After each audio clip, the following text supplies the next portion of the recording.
So I hear you want to learn how to Stormbringer rat? Well, this is the video for you then.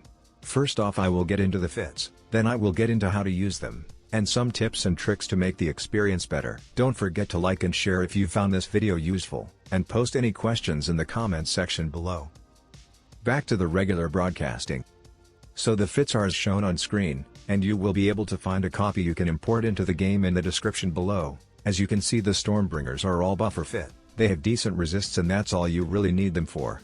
In the lows there is all DPS mods, and for the rigs it's all hyperspatial, so you can beat those Ishtars to the sights. For ammunition you will be running Electro Punch Ultra M. This gives you the most DPS and a decent range so you don't melt your fleet.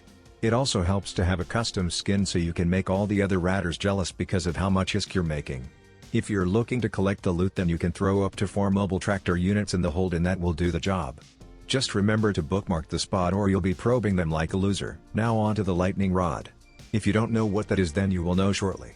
The lightning rod is used to focus the shots from the Stormbringers. Yes, you heard me. You are shooting yourself to make dank iskies for your toonies. So on to the fit then, shall we?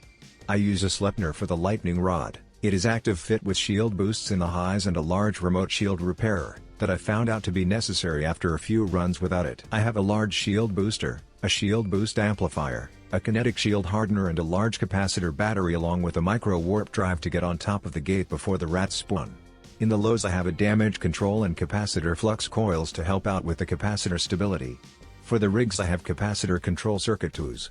You can also put 4 mobile tractor units in this for loot collection, and make sure you have charges for the shield command bursts. Now that you have the fits and everything, you will need to pick a system that has havens in it. There are 2 kinds of havens to be specific. One will have turrets, we will consider those gas havens. The other have a gate and no turrets, those will be considered rock havens. The rock havens are the ones you want to run and the gas havens you want to avoid. The fleet composition should be as follows. 4 Stormbringers as a minimum. No ifs, ands or buts. Then you have 1 lightning rod.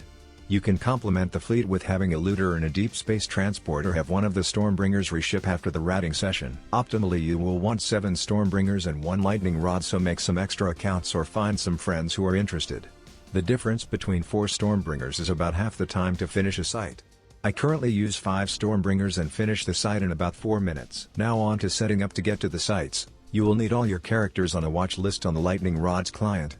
That way if any of them take damage you can rep them up.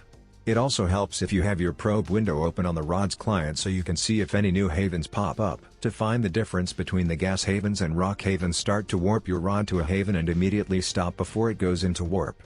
If there was a message box that popped up, then that is a rock haven and you're good to warp your fleet to that site. If nothing pops up, then that is a gas haven and you should remember the SIG ID to avoid it for the session. You can also ignore on the probe window any of the other site names by highlighting the list and deselecting the havens, and right-click the selected ones to avoid or hide or whatever the box says.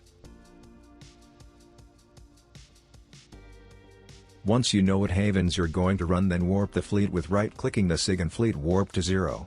When you land on grid you will burn your lightning rod to the top of the gate on the far side. You should be about 12 to 13 kilometers away from your Stormbringers. As the rod is burning to its location, you can start to lock up the rod on a few of the storms and make sure you stop your rod before so it can slow down before it gets to its location. You should have the lightning rod locked by all the Stormbringers by the time the rats start spawning. So once you see the rats, start firing the gun at the lightning rod. Remember to have your boosts active and your shield hardener and booster running as well, or you will nuke your lightning rod. While you are killing the rats, make adjustments like keeping your lightning rod just over 10 kilometers away from your fleet, and remember to drop and bookmark the mobile tractor unit.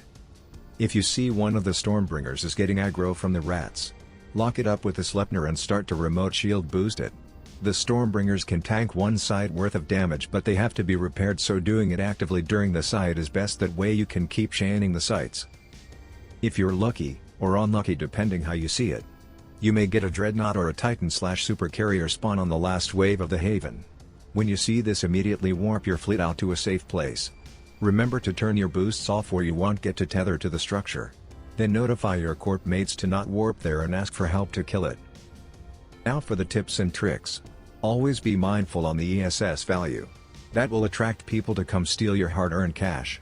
It can also attract small gangers or hot droppers to your pocket because you're invaluable ships. If you have the ability to drop a player-owned starbase, then do so. You don't need to worry about forgetting to turn off the boosts when you need to warp out. And always, I mean always, keep an eye on your local chat and intel channels. They are what keep you alive. That's it. Let the ISK printer go brrrr and make all the dank ISKs for your toonies. Have a great day everyone, and remember to like, leave a question or comment in the section below and share with your friends so you can all profit. I will leave a bit of the footage rolling so you can see how fast this method of ratting actually is.